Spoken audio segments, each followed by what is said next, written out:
Hi guys. Episode के starting में हमें पर्पल ऑर्चर्ड हाउस में हानफे को दिखाया जाता है। यांगलिंग कहती है टेंशन में ठंडी शराब पीना शरीर के लिए हानिकारक है और यांगलिंग ऊपर से गोल गोल घूमते हुए नीचे आती है और डांस करने लगती है। बहुत रोमांटिक तरीके से डांस कर रही थी और हानफे बहुत ध्यान से उसका डांस देख रहा था। यांगलिंग हानफे के पास आती है और उसके सामने बैठ जाती है। हानफे उसे देखते ही रह जाता है। सीन शिफ्ट होता है और हमें इन्फॉर्मर की हत्या के पास हानफे को दिखाया जाता है। हानफे ब्लड को देखता है और कहता है इसे किसी ने बहुत बेरहमी से मारा है। हानफे आँख बंद करके सोचता है उसे किस तरह से मारा गया है और उसे सामने उसी तरह से दिखाई देता है। और जांगलियान सामने के घर को देखता है और कहता है मरने से पहले उसने कुछ देखा होगा। और दोनों घर के अंदर चले जाते हैं और पूरे घर को देखने लगते हैं। जांगलियान कहता है उन लोगों ने कोई सबूत नहीं छोड़े हैं। और तभी हानफे को एक खाया हुआ सेब मिलता है। हानफे कहता है इसके अलावा ये उन लोगों ने जानबूझ के छोड़े हैं। जांगलियान कहता है उन लोगों को पता था कि एक दिन में सड़ जाएगा, इसीलिए हमें इससे कोई जानकारी नहीं मिल सकती है। हानफे कहता है यह एक उकसाने की चाल है, इम्प्रेस। जांगलियान कहता है या फिर सेब की गंध से कुछ छुपाना चाहते हैं और हानफे छींकता है। सीन घर के बाहर जाता है। लियू कहती है बेचारा शिकारी सोच रहा है कि उसे शिकार का गंध मिल गया है, फिर भी वह नहीं जानता है कि उसी को निशाना बनाया जा रहा है। जैन हाउ कहता है उनकी बची हुई आशा को दूर करने का समय आ गया है। उसकी आशा को तब तक नष्ट करेंगे जब तक वो हार ना मान जाए। सीन शिफ्ट होता है और हमें इंगजेंग और हानफे को दिखाया जाता है। इंगजेंग जांगलियान से कहता है मैंने हानफे से सुना है प्रधानमंत्री का पोता विनम्र और शांत है।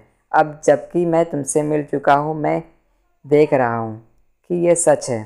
जांगलियान कहता है मैं वास्तव में ऐसी प्रशंसा के काबिल नहीं हूँ। इंगजेंग कहता है चाय से बहुत अच्छी खुशबू आ रही है, मेरे भाई को भी बहुत पसंद थी और उन लोग चाय के बारे में बहुत सी बातें करते हैं।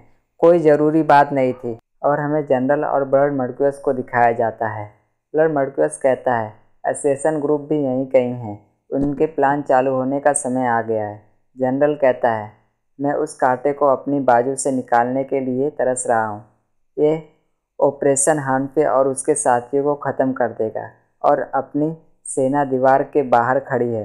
मेरे शाही रक्षक पर्पल ऑर्चर्ड हाउस के रास्तों को ब्लॉक कर देंगे और घातक हमला करेंगे। उन लोगों को संभलने का मौका नहीं देंगे।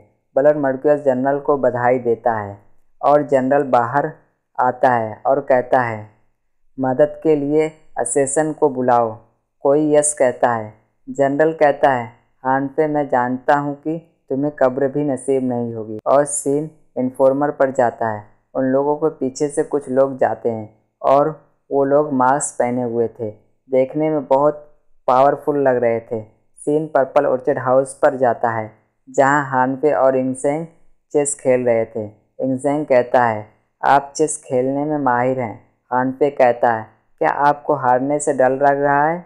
इंगजेंग कहता है क्या आप मुझे सिखाएंगे? हानफे कहता है हाँ, अगर राजा कमज़ोर है तो प्रजा भी मुश्किल में रहेगी। जैसे एक ब्लैक कॉइन को चारों तरफ से वाइट कॉइन घेरी हुई है। इंगजेंग कहता है इससे बचने का कोई तरीका नहीं है।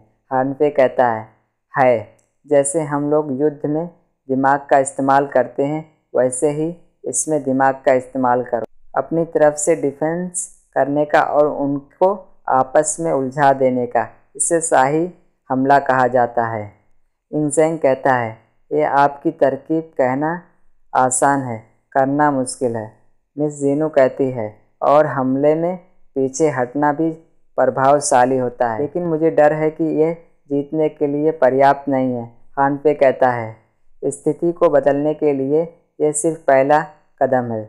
सफ़ेद कॉइन एक साथ नहीं रहती हैं और अगर फंसा हुआ अजगर उड़ना चाहता है तो वो एक तरीका है। इतना ही नहीं, हम लोग सबसे तेज़ तलवार और हमला करना भी जानते हैं। और तभी वीरजोंग छत पे देखता है कुछ लोग वहाँ से जा रहे थे और कुछ सैनिक वहाँ से आ रहे थे और कहता है उन्होंने अपना प्लान शुरू कर दिया है। हानफे कहता है इतना जल्दी? और अब तो असेसन ग्रुप भी पर्पल ऑर्चर्ड हाउस के पास पहुंच गए होंगे। उनका हमला नहीं सह सकते, हमें इंसेंग को यहाँ से निकालना होगा। विजोंग बाहर जाने लगता है। हानफे कहता है केयरफुल रहना। विजोंग कहता है अपने बारे में सोचो। और तभी एक सर्वेंट आती है और कहती है 9th प्रिंस, आपको किसी ने महल में बुलाया है। हानफे कहता है ऐसे समय में? मास्टर गाइनी कहते हैं आपको यहाँ से बाहर निकालने के लिए किसी ने चाल चली है। हानफे कहता है रॉयल पिता ने मुझे बुलाया है, मेरे पास कोई और चारा नहीं है। ज़ांग लियान को बुलाता है और कहता है असेसन ग्रुप और नाइटफॉल दोनों में से कोई ना कोई चाल चले होंगे। मुझे डर है कि वो जीतने के लिए कुछ भी कर सकते हैं। मैं ये आप पर छोड़ता हूँ। ज़ांग लियान कहता है चिंता ना करें, जो मैं कर सकता हूँ वो करूँगा। और हानफे ज़ांग लियान के कान में कुछ कहता है, वो हमें बताया नहीं जाता है। और वो लोग वहाँ से जाने लगते हैं और नीचे हानफे और मिस जीनू को दिखाया जाता है। हानफे कुछ इशारे में मिस जीनू को बताता है। तभी एक सैनिक वहाँ पे आ जाता है। आपको महाराज ने जल्द से जल्द बुलाया है। हानफे कहता है मुझे इतना जल्दी बुलाने का बड़ा कारण होना चाहिए। हानफे सर्वेंट से कहता है मेरी गाड़ी को तैयार करो। सैनिक कहते हैं घबराइए मत 9th प्रिंस, बाहर एक गाड़ी पहले से खड़ी है। हानफे कहता है तो ठीक है, लेकिन आपको तकलीफ़ करने की ज़रूरत नहीं थी। सैनिक कहता है यह हमारा कर्तव्य है। और हानफे वहाँ से जाने लगता है और यहाँ एपिसोड ख़त्म हो जाता है। नेक्स्ट एपिसोड फिर मिलेंगे।